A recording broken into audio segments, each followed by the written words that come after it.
everybody. How are you guys doing today?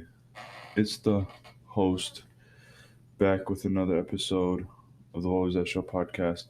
And today, well, today is Sunday, the 17th of April. And we are on day 16 of Ramadan right now. So we're pretty much halfway. We have a few more days left, almost about 2 weeks. Honestly, I have to get a haircut because my hair is just getting out of hand right now, and so I'm gonna probably go to the barber shop tomorrow or maybe next weekend. You know, but other than that, I want to talk about what happened last week. Like I was gonna do a post-fight analysis, but I was so mad by the results of the fight. It was just ridiculous. Like how Aljo and Peter Yan, like that fight was honestly broke my heart. Like like oh my god, it just wasn't what I wanted to see. Like it was a huge upset, very huge upset in my eyes at least. Like the guy freaking Aljo just stayed on the ground with Yan the entire time, and it didn't even look like it was control. Like domination to me on the ground looks like what Khabib does or what Charles Oliveira does, or what Islam does. They keep you on the ground and they're working you. They're working you. They ground and pound and go for a submission. Or they keep ground and pounding you. They just keep on doing it, you know? Never stop. But friggin' Aljo, he was just staying on his back. He wasn't trying to punch him. He did try to go for the neck, but obviously that wasn't working. Jan was just fighting the hands the entire time. It honestly didn't look like domination to me. Like Jan he wasn't threatened. He wasn't at a threat, from what it looked like. It was just another walk in the park. He wanted the fight to be standing. Like he was just so tired of being on the floor because like he wasn't even losing. He wasn't even gassing out because nothing was happening on the ground. So like honestly, it was sad to see. It was sad to see. And you know, the other two fights that I was wrong, like that I predicted was wrong. I honestly didn't care about those two fights. Like, but what was so ironic about the girl losing was in the press conference. She was actually saying how her opponent wouldn't be able to take her down, and how she won't be able to outstrike her or whatever. You know what happened to that girl? She got taken to the ground. You know what happened after that? She got she tapped out because of the submission attempt. So I was like, wow.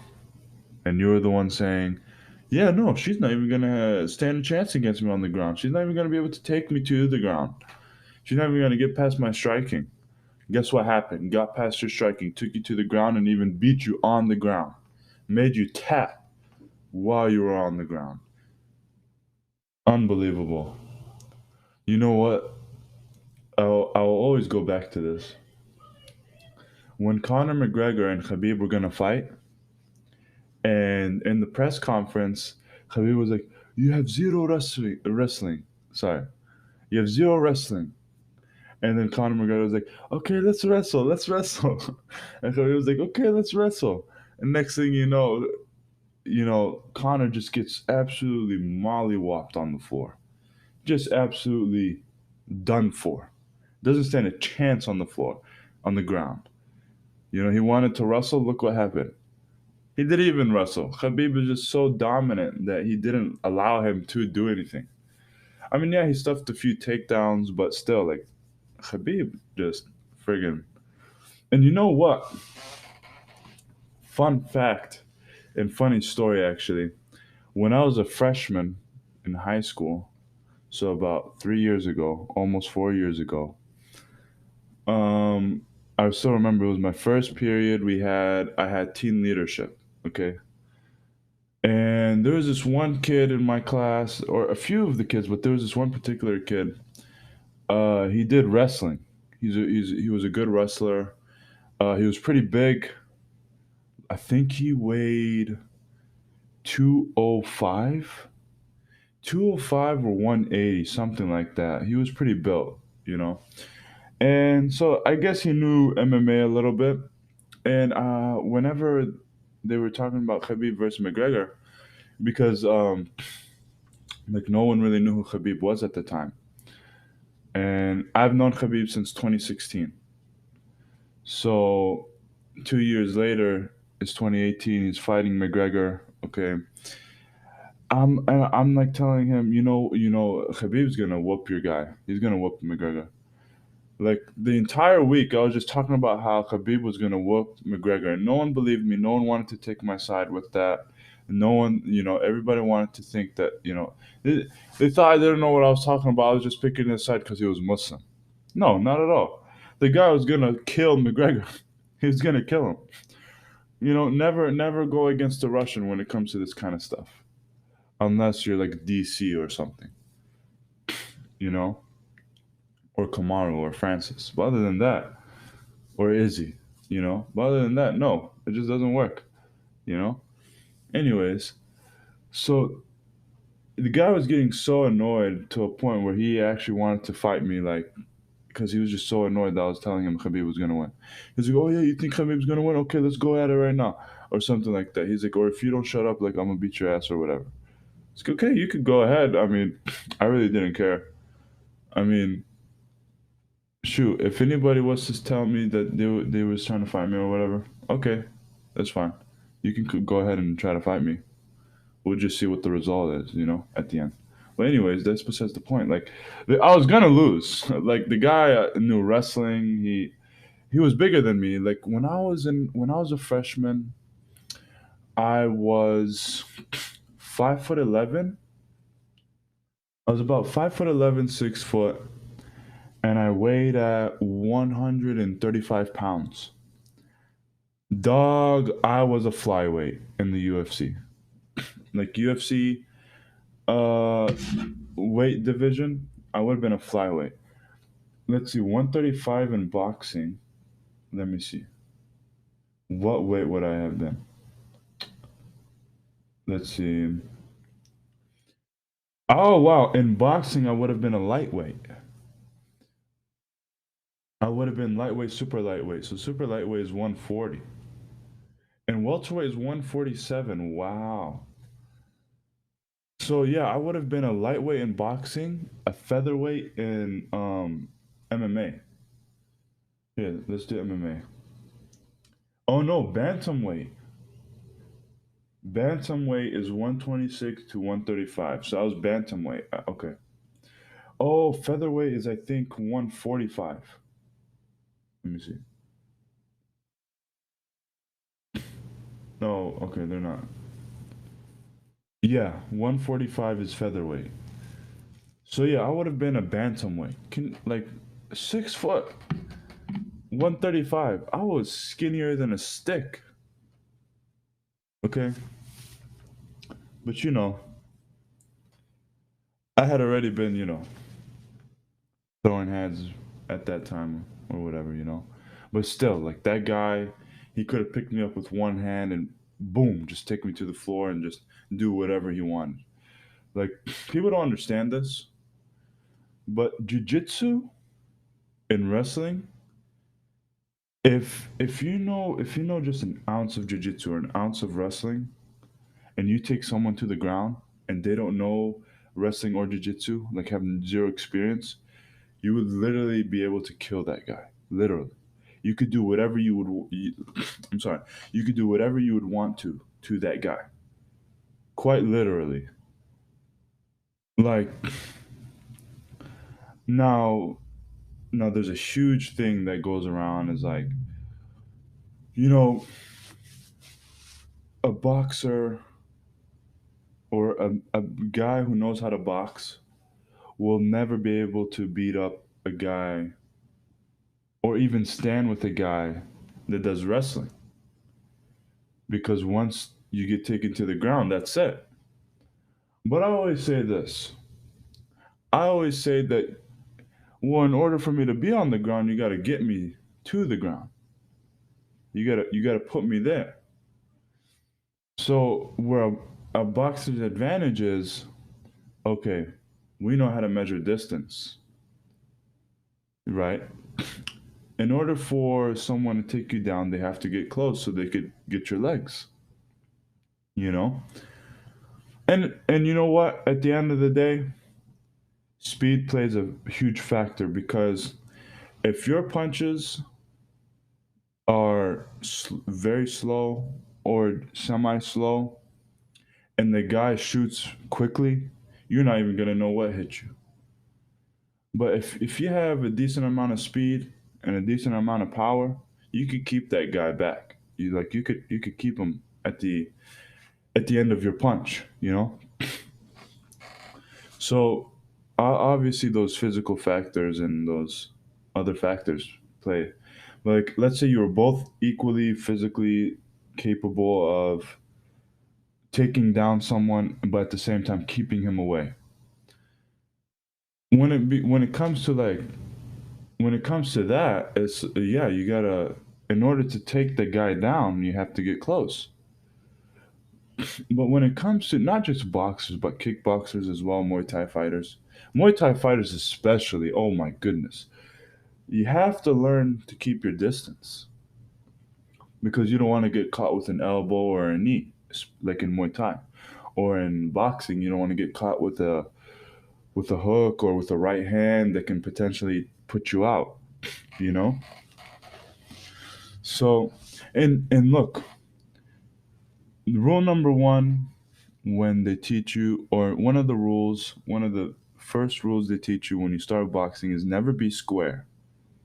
You always wanna, you always wanna be at an angle, because you wanna show as you don't want to show your body as much, if that makes sense.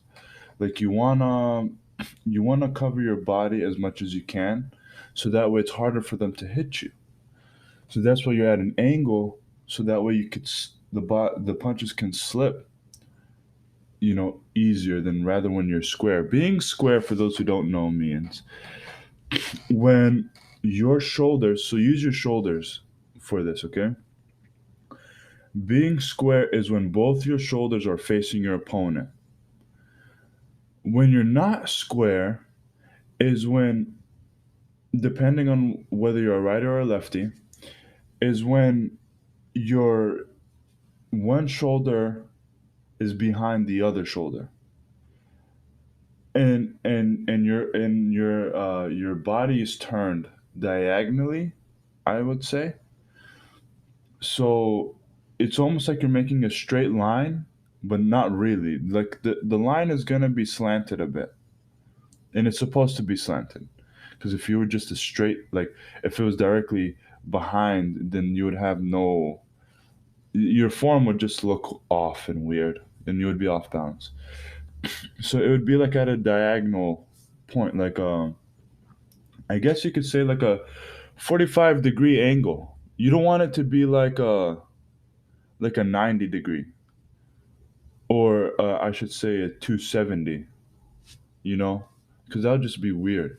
You would want it to be like a 45-degree angle. You know what I'm saying?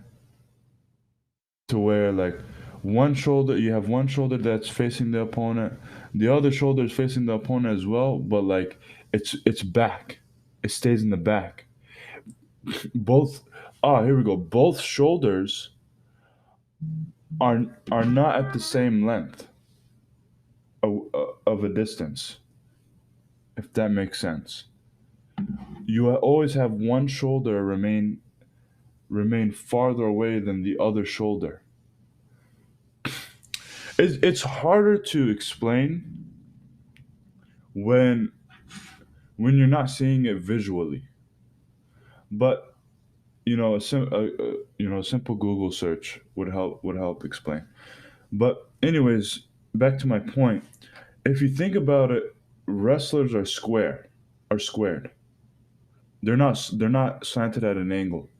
They're squared and they're crouched down so that way they have a better chance of grabbing both your legs when they shoot. But for boxers, we're slanted. So for us, it's our back leg. Okay, let's say you're right-handed. Okay, if you're right-handed, your left hand and your left foot are gonna stay in front of your right hand and your right foot, because your right hand and your right foot are gonna stay back, while your left hand and left foot will stay in front. Like it'll be positioned in the front.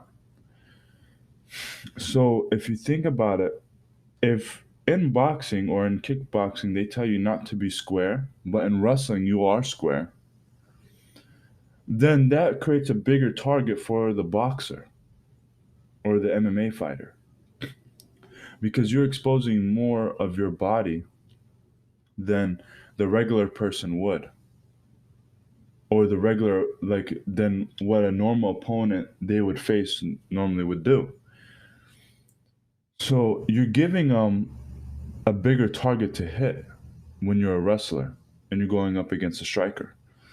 Now, when you're a wrestler and you're going up against a striker and they have that slanted stance, as a wrestler, you could always go for the single leg, right? You can always go for the single leg and work your way to the back leg and then take him down, right? But now, in most cases, if you go for the single leg, expect elbows coming down. And look, this isn't MMA. This isn't. This is on the street, right? This is a street fight. This is just a hypothetical situation to where if a striker and a boxer were to go against each other in a street fight, you know, you're gonna get elbows to the back of your head, you know, and that's not gonna be fun. That's what I'm saying. So you once you get that single leg, just work with the single leg. Get his balance off either by pulling his leg away to a point where it's almost like he's doing the splits, or lift his leg up, and you can almost do what is like Muay Thai, where you sweep the leg. So you take your front leg and you put it behind his back leg, and you trip him. You trip him in a way, and he falls down on his back, and then there you go. You have him on the ground. You know, this would all make sense if you've seen it visually, but I can't really show you visually unless you go to my YouTube. What was that show on YouTube? You know, I will think about posting a video if you guys really want to see how it works. No, obviously I'm not a professional.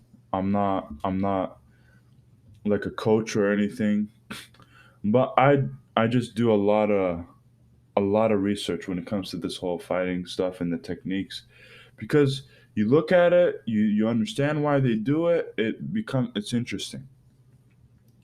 So I know a little bit when it comes to the whole techniques and stuff. But if you actually want to learn, though, I suggest you guys go to an actual gym, and learn from a professional coach. I would just say that I'm an educator in this. I'm not a coach yet. I'm not a coach yet. I would like to be a boxing coach, but that's for the future. But anyways, so yeah, so that's how I guess that matchup would go. You know, like let's say you're a a Muay Thai fighter going up against a wrestler. All you would have to do is your teep. What a teep is, for those who don't know, is a teep is like a jab, but for the feet. So it's when they just kick their feet straight out at you. It's basically like a punch when they're throwing their fist right at you. They're doing the same thing with their leg. They're just throwing it right at you, not at an angle. It's just straight, just directly at you.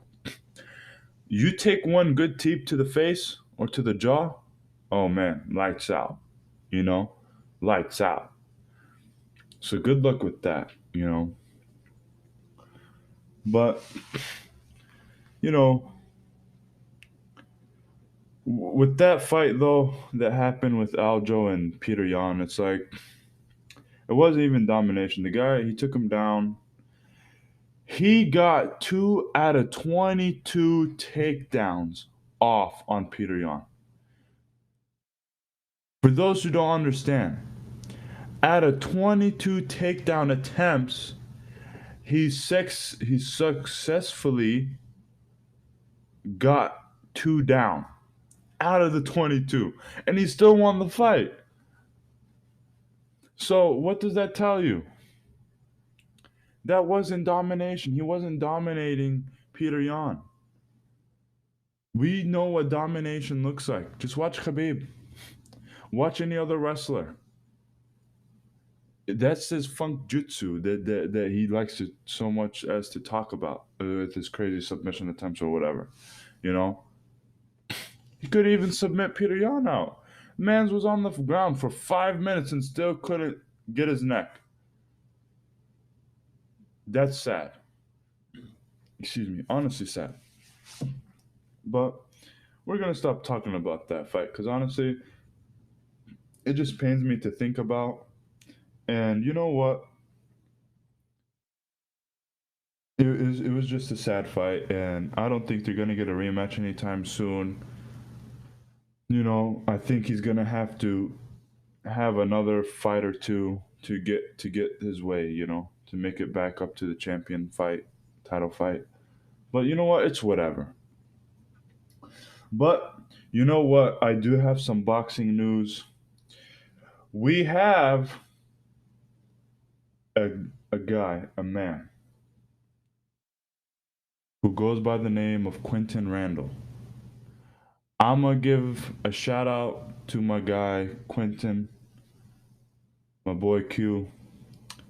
He is fighting for the WBC belt. I forgot which one, but he's fighting for the belt, a belt. And I suggest you guys go check him out. He's one of the best fighters or one of the best boxers you'll ever see. Fundamentally, technique wise, best fighter and boxer you'll ever see grace that ring. I guarantee it. You know, let's see the belt that he is going to be fighting for. Silver champion belt. That's what it is. But that's going to be a great fight to watch. You know, I've seen him train and stuff, and honestly, it's different to like witness a professional fighting and training than a regular amateur because especially when you get in there, I sparred an ex-professional before, an ex-professional fighter before, a boxer. I think his nickname is Slow, I think. And I don't know how many fights he has or had, you know, but I do know he was a retired pro. And I remember when I went to go spar him for the first time. I've only sparred him once. For the first round, I was like, what's going on here? Like I like it's kind of weird. He was kind of feeling me out, I guess. I don't know. But then the second and third round, we're sparring, and I'm like, wow, like that's the difference between a pro and a regular, just someone who's just doing, wanting to participate in the sport. You definitely will realize the difference and acknowledge like the different skill and what it takes to take it to that level. You know, like how these guys can last 10 rounds, 12 rounds and not be tired. You know, there's a different level. It's a different level to it. And, you know, and you have to be mentally, being mentally prepared for something or being mentally ready is a huge factor when it comes to high intensity sports, high intensified sports such as boxing, MMA, swimming. Oh my god, swimming is a big one. you know Wrestling, jiu-jitsu. It takes a lot of energy to stay and be able to do those things for a period of time. You get me? So, you know what? For me, man, my stamina is so bad I could barely last 3 rounds. Like I tire out so fast. I'm not even gonna lie.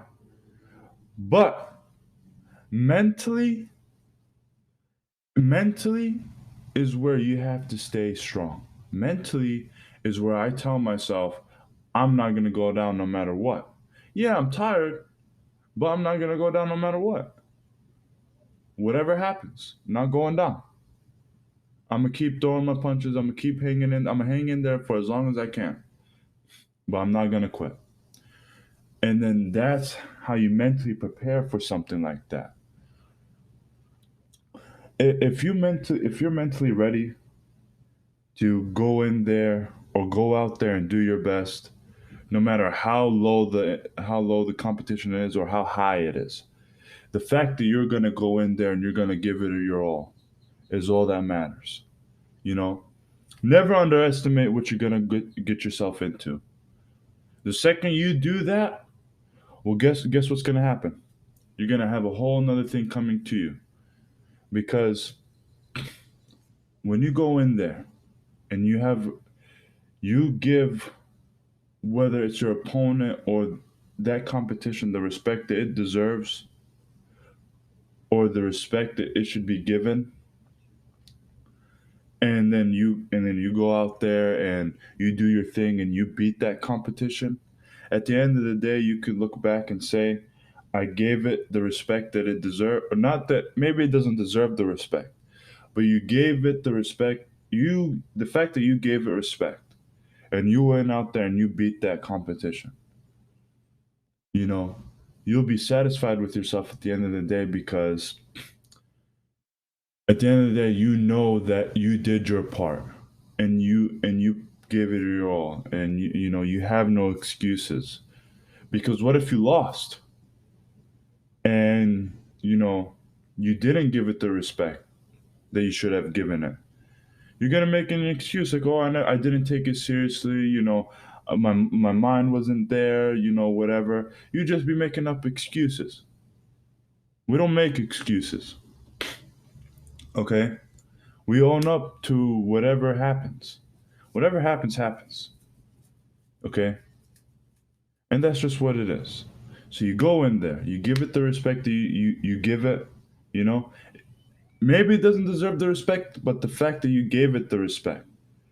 Because when you beat it, you have no excuse. You beat it fair and square. And if they want to give the excuse, go ahead. They can give the excuse. But at the end of the day, you know that you gave it your all. And that's it.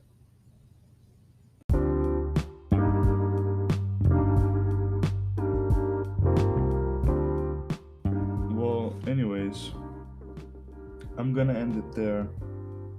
You know, if you guys want to hear more sparring stories, let me know. You know, most of the people listening to this know me in person, so if you would like to hear more sparring stories though, and would like to hear me go in depth, you know, just let me know if that's something you guys would like to hear. I have a couple of sparring stories, interesting sparring stories. But other than that, I'm gonna end it off there, and I'm gonna end it off with a positive note. You know, no matter what you do, no matter what you're trying to accomplish, you know, I was actually telling someone this morning before I decided to record the podcast. Every person should have two things when they're wanting to accomplish something: drive and commitment. Drive, you want to have drive to motivate you. Even if you're not motivated, you want to have the drive to do it. You want to have the drive to be willing to take the time out of your day to achieve what you're wanting to achieve. And then you want to have commitment. Without commitment and without you willing to take the time to go out and achieve your goal, then there would be no point to achieve it. You have to have commitment. If you're not committed to put in the work, then you shouldn't even be there. And wherever you are, put yourself in a situation or put yourself in an environment where you're going to be committed and you are willing to put the drive to get that work done, whether you enjoy it or not. At the end of the day, we all have a goal. Whether that goal is, it's different for everybody. Whether it's to make money, to be successful, to provide for our family, to provide for our well-being. Everybody has a different goal. So everybody has a different level of commitment and a different level of drive. But even that small bit of drive and commitment will take you to where you need to be. You just have to act on it. Don't let it go to waste. So keep that in mind. Whenever you want to accomplish something, always have these two things in your head: drive and commitment. But other than that, I hope you guys have a good day. Always think twice before you do something. Don't do nothing stupid or anything that would get you in serious trouble, And just stay positive. No need for negative thoughts. Okay? And keep out of unnecessary drama. But always have a little bit of drama, just to keep life interesting. But never have too much to a point where you can't get yourself out of that drama. Other than that, I'ma head out and stay black.